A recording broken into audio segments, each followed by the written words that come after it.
తెలంగాణలో వరుసగా ఐటీ దాడులు జరుగుతున్నాయి. పొలిటికల్, వ్యాపార రంగాలకు చెందిన ప్రముఖ ఇళ్లలో వరుస దాడులు చేస్తూ ఐటీ అధికారులు హడలెత్తిస్తున్నారు. తాజాగా హైదరాబాద్లో మరోసారి ఐటీ దాడులు నిర్వహిస్తున్నారు.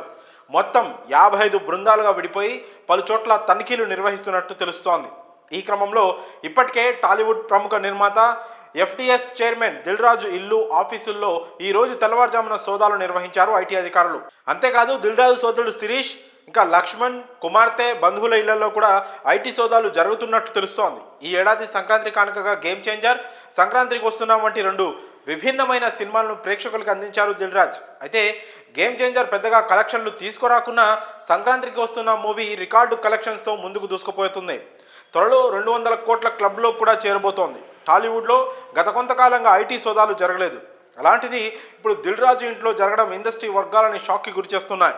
Dil Raju film development corporation చైర్మన్గా ఉన్న విషయం తెలిసిందే. టాలీవుడ్లో బడా ప్రొడ్యూసర్గా దిల్ రాజు రాణిస్తున్నారు.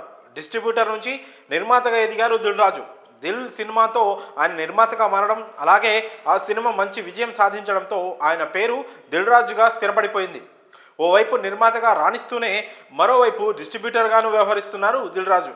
కాగా ఇటీవలే దిల్ రాజుని తెలంగాణ ప్రభుత్వం ఫిలిం డెవలప్మెంట్ కార్పొరేషన్కు చైర్మన్గా నియమించిన సంగతి తెలిసిందే. దిల్ రాజుతో పాటు మైత్రి సంస్థ మీద కూడా ఐటీ దాడులు జరుగుతున్నట్టు తెలుస్తోంది. మరి తెలంగాణలోని సినిమా వర్గాలపై ఈ ఐటీ దాడులపై మీ అభిప్రాయాలను కామెంట్స్ రూపంలో తెలియజేయండి.